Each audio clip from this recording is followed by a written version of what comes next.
Chapitre 33. Le sermon sur la montagne, les béatitudes, 4e partie. La foule augmente toujours plus à mesure que les jours passent. Il y a des hommes, des femmes, des vieillards, des enfants, des riches, des pauvres. Le couple Étienne-Hermas est toujours là, bien qu'il ne soit pas encore réuni aux anciens disciples à la tête desquels se trouve Isaac. Il y a aussi le nouveau couple constitué hier par le vieillard et la femme. Ils sont tout à fait devant, près de leur consolateur, et ils paraissent beaucoup plus à l'aise qu'hier. Le vieil homme, comme pour se dédommager des longs mois ou des années où sa fille l'a abandonné, a mis sa main rugueuse sur les genoux de la femme, et celle-ci la caresse par ce besoin inné chez la femme moralement saine d'être maternelle.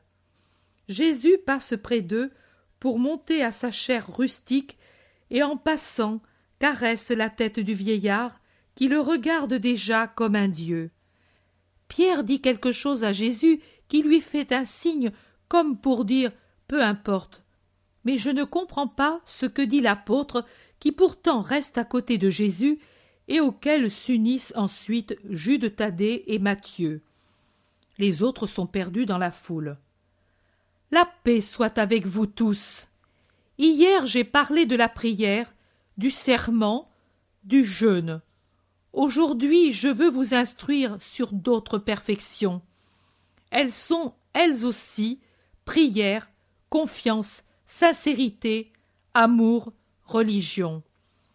La première dont je vais parler, c'est le juste usage des richesses changées par la bonne volonté du serviteur fidèle en autant de richesses célestes.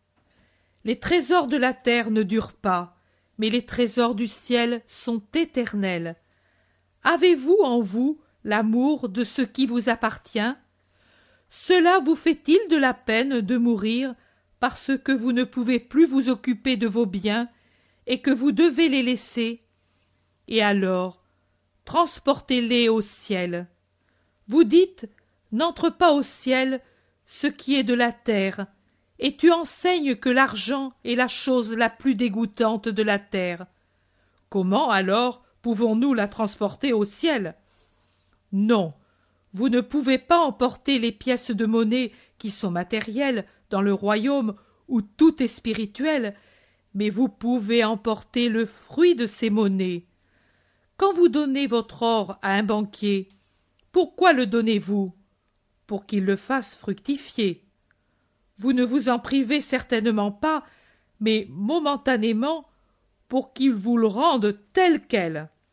Mais vous voulez que pour 10 talents, il vous en rende 10 plus 1, ou davantage encore. Alors, vous êtes heureux et vous louez le banquier. Autrement, vous dites, il est honnête, mais c'est un imbécile. Et puis, si au lieu de 10 plus 1, il ne vous en rend que 9 en disant « j'ai perdu le reste », vous le dénoncez et le faites jeter en prison. Qu'est-ce que c'est que le fruit de l'argent? Est-ce que par hasard le banquier sème vos deniers et les arrose pour les faire croître? Non. Le fruit est donné par un astucieux maniement des affaires, de sorte qu'avec les hypothèques et les prêts à intérêt, l'argent croît de l'intérêt justement requis pour l'or qui a été prêté. N'en est-il pas ainsi? Or, écoutez, Dieu vous donne les richesses terrestres, à certains beaucoup, à d'autres à peine le nécessaire pour vivre. Et il vous dit, maintenant c'est à toi, je te les ai donnés. Fais de ces moyens une fin telle que mon amour le désire pour ton bien. Je te les confie, mais pas pour que tu en fasses sortir un mal. À cause de l'estime que j'ai pour toi, par reconnaissance pour mes dons, fais fructifier tes biens en vue de cette vraie patrie. Et voici la méthode pour arriver à cette fin. Ne veuillez pas accumuler vos trésors sur la terre en vivant pour eux, en vous montrant cruel à cause d'eux, en vous attirant les malédictions du prochain et de Dieu à cause d'eux. Ils ne le méritent pas. Pour eux, aucune sécurité ici-bas. Les voleurs peuvent toujours vous les enlever. Le feu peut détruire les maisons. Les maladies des plantes ou des troupeaux peuvent anéantir les fruits ou les animaux. Que de dangers guettent les biens, qu'ils soient immobiliers comme les maisons ou incorruptibles comme l'or, qu'ils soient par leur nature périssables comme tout ce qui vit, comme le sont les végétaux et les animaux, que ce soit enfin des étoffes précieuses qui peuvent être détériorées. La foudre sur les maisons, ou l'incendie, ou l'inondation, et les voleurs, la rouille, la sécheresse, les rongeurs, les insectes dans les champs, le tournis, les fièvres, les estropiments, les épidémies chez les animaux, les mites pour les étoffes précieuses, et les rats pour les meubles de prix, la casse de la vaisselle, l'oxydation des lustres et des grilles artistiques, tout peut être détérioré. Mais si de tout ce bien terrestre vous en faites un bien surnaturel, voilà qu'il échappe à toute détérioration du temps, des hommes et des intempéries. Faites-vous des trésors au ciel où n'entrent pas les voleurs et où il n'arrive aucun malheur. Appliquez miséricordieusement votre travail à toutes les misères de la terre. Caressez-les, oui, vos pièces de monnaie, baisez-les si vous voulez, réjouissez-vous des moissons prospères, des vignes chargées de grappes, des oliviers qui ploient sous le poids d'innombrables olives, des brebis aux seins féconds et aux mamelles gonflées. Faites tout cela, mais que ce ne soit pas d'une façon stérile humaine. Faites-le par amour et admiration, joyeusement et par calcul surnaturel. Merci, mon Dieu, pour cet argent, pour ces moissons, pour ces arbres, pour ces brebis, pour ces commerces. Merci, brebis, arbres, prés, commerces qui m'êtes si utiles. Soyez tous bénis, parce que par ta bonté, ô Éternel, par votre bonté, ô choses, voici que je peux faire tant de bien à qui a faim, à qui est nu, sans toi, malade, seul. L'an dernier, je l'ai fait pour 10. Cette année, bien que j'ai donné beaucoup en aumône, j'ai davantage d'argent. Plus riches sont les moissons et plus nombreux les troupeaux. Voici que je vais donner 2 fois, 3 fois plus que l'an passé, pour que tous, même ceux qui n'ont rien personnellement, se réjouissent avec moi et te bénissent avec moi, toi, Seigneur éternel. Voilà la prière du juste. Cette prière qui, unie à l'action, transporte vos biens au ciel, et non seulement vous les conserve pour l'éternité, mais vous les fait trouver augmenter des fruits saints de l'amour. Ayez votre trésor au ciel, pour y avoir votre cœur, au-dessus et au-delà du danger, pour que non seulement l'or, les maisons, les champs, les troupeaux ne puissent subir des malheurs, mais pour que votre propre cœur ne soit pas attaqué, enlevé, corrompu, brûlé, tué par l'esprit du monde. Si vous agissez ainsi, vous aurez votre trésor dans votre cœur, parce que vous aurez Dieu en vous, jusqu'au jour bienheureux où vous serez en lui. Pensez donc, pour ne pas diminuer le fruit de la charité, à être charitable par esprit surnaturel. Comme je l'ai dit pour la prière et le jeûne, je le dis aussi pour la bienfaisance et pour toutes les bonnes œuvres que vous pouvez faire. Conservez le bien que vous faites à l'abri des violations de la sensualité du monde. Conservez-le vierge de la louange humaine.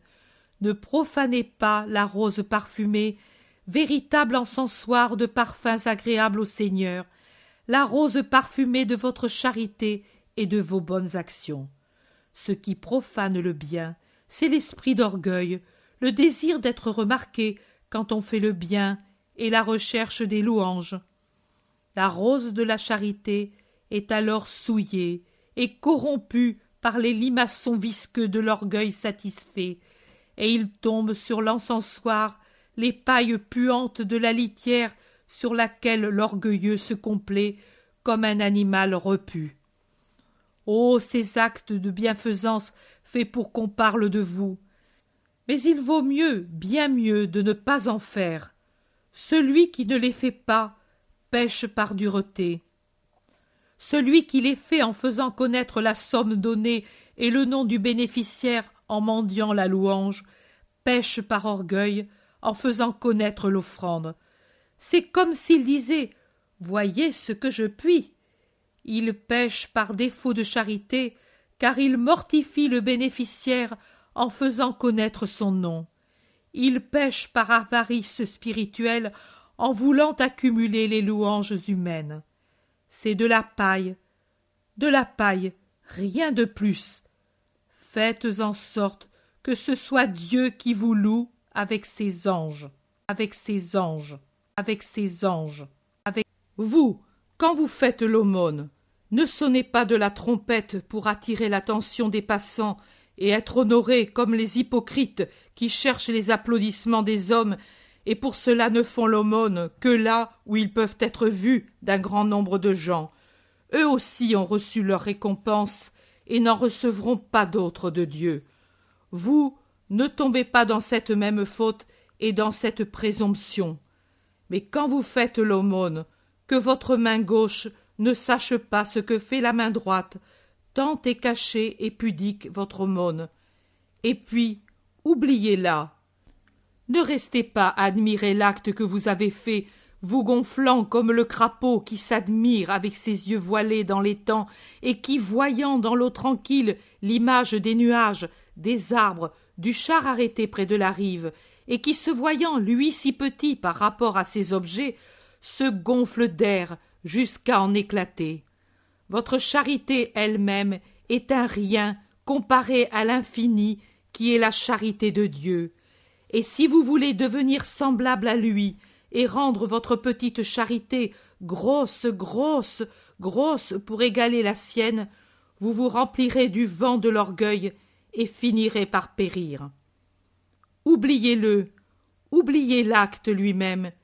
Il vous restera toujours présente une lumière, une parole douce comme le miel, et cela vous rendra le jour lumineux, doux, bienheureux, car cette lumière sera le sourire de Dieu, ce miel, la paix spirituelle qui est encore Dieu, cette voix, la voix du Dieu Père qui vous dira « Merci ».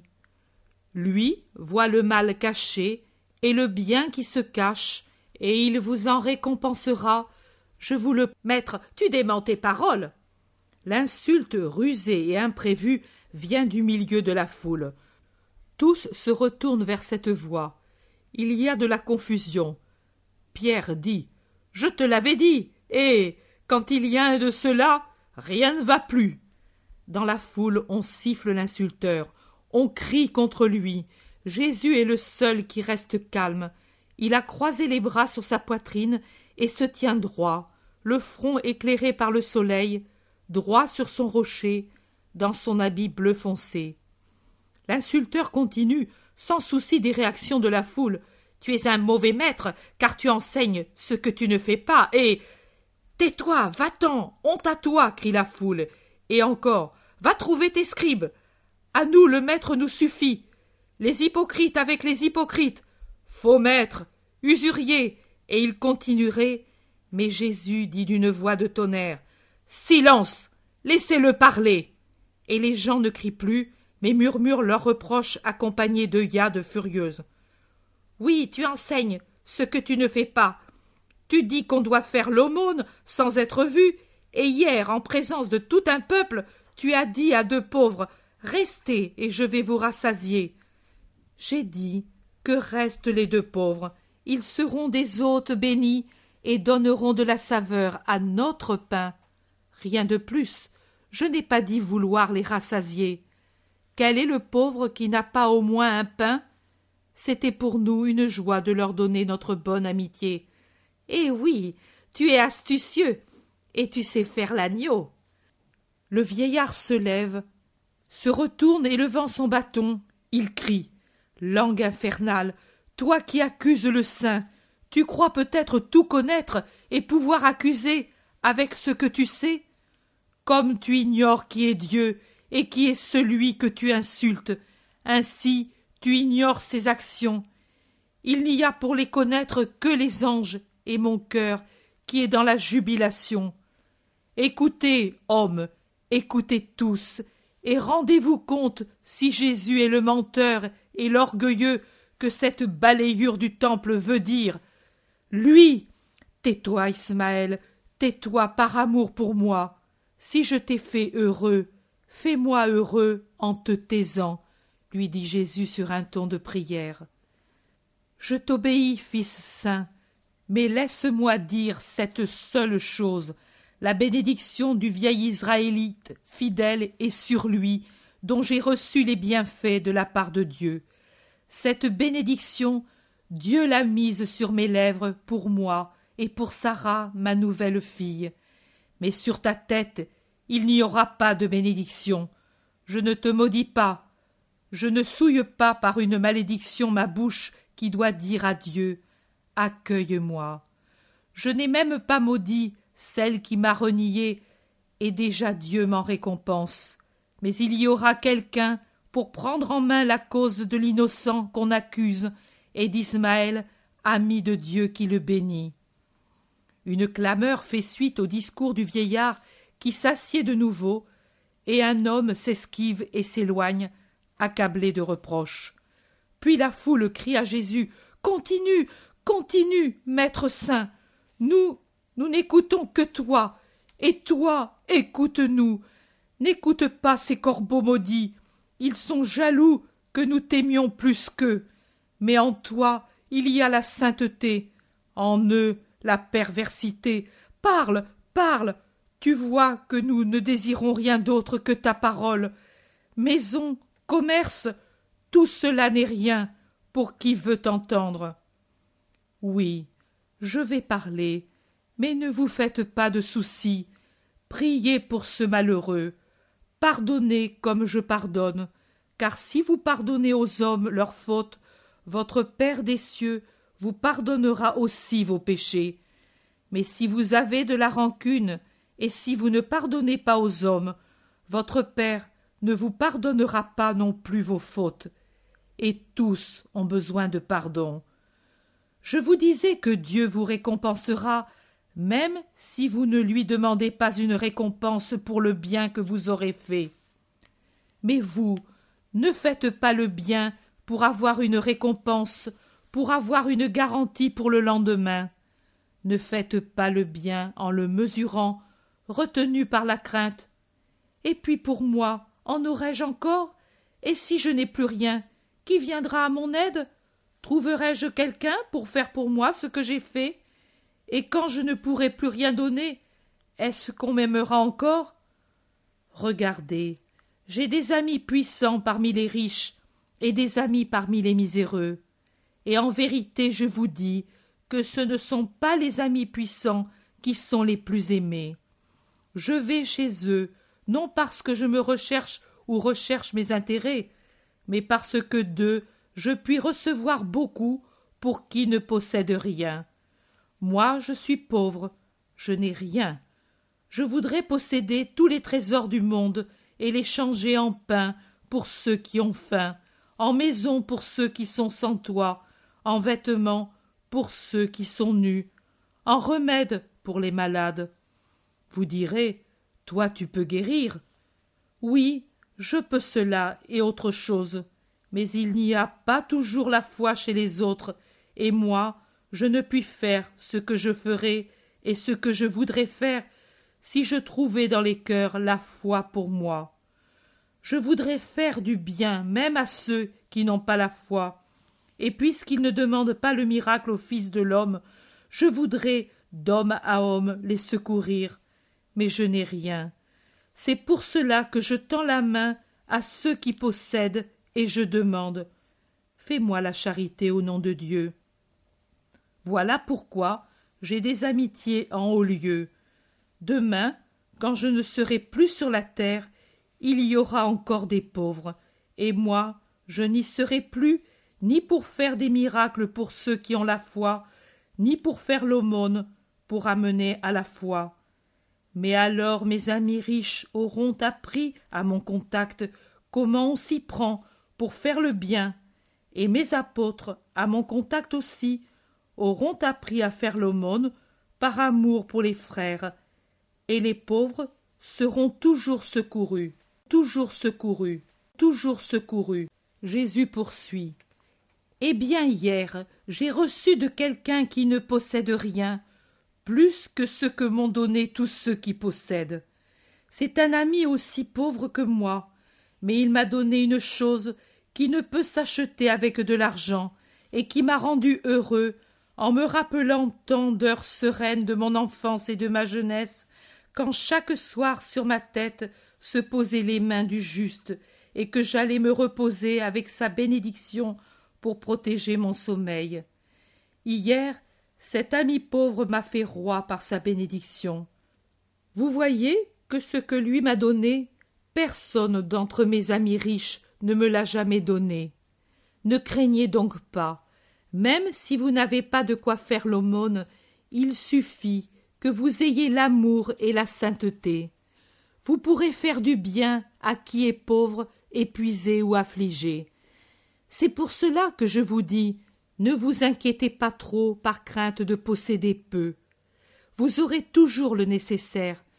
Ne soyez pas trop préoccupés en pensant à l'avenir. Personne ne sait quel avenir il a devant lui. Ne réfléchissez pas à ce que vous mangerez pour vous garder en vie, ni de quoi vous vous couvrirez pour tenir au chaud votre corps. La vie de votre esprit est bien plus précieuse que votre ventre et vos membres. Elle vaut beaucoup plus que la nourriture et le vêtement, comme la vie matérielle vaut plus que la nourriture, et le corps plus que le vêtement. Et votre Père le sait. Sachez-le donc vous aussi. Regardez les oiseaux, ils ne sèment pas, ils ne moissonnent pas, ils n'amassent pas dans les greniers, et pourtant ils ne meurent pas de faim, car le Père céleste les nourrit. Vous, hommes, créatures préférées du Père, vous valez beaucoup plus qu'eux. Qui de vous, avec tout son savoir-faire, peut ajouter à sa taille une seule coudée? Si vous ne réussissez pas à allonger votre taille, ne serait-ce que d'une palme, comment pouvez-vous penser à changer votre future situation en augmentant vos richesses pour vous garantir une longue et heureuse vieillesse? Pouvez-vous dire à la mort « Tu viendras me prendre quand je voudrai » Vous ne le pouvez pas. Pourquoi alors vous préoccuper du lendemain? Et pourquoi vous faites-vous tant de soucis par crainte de rester sans vêtements? Regardez comment croissent les lys des champs. Ils ne travaillent pas, ils ne filent pas, ils ne vont pas chez les marchands de draps faire des achats. Et pourtant, je vous assure que Salomon lui-même, avec toute sa gloire, ne fut jamais vêtu comme l'un d'eux.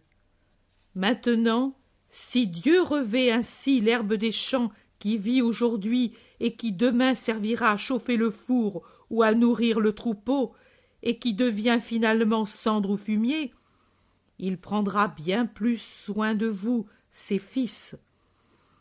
Ne soyez pas des gens de peu de foi. Ne vous inquiétez pas pour un avenir incertain en disant « Quand je serai vieux, comment mangerai-je? Que boirai-je? Comment m'habillerai-je » Ces préoccupations, laissez-les aux gentils, qui n'ont pas la certitude lumineuse de la paternité divine. Vous, vous l'avez, et vous savez que votre Père connaît vos besoins et qu'il vous aime. Fiez-vous donc à lui.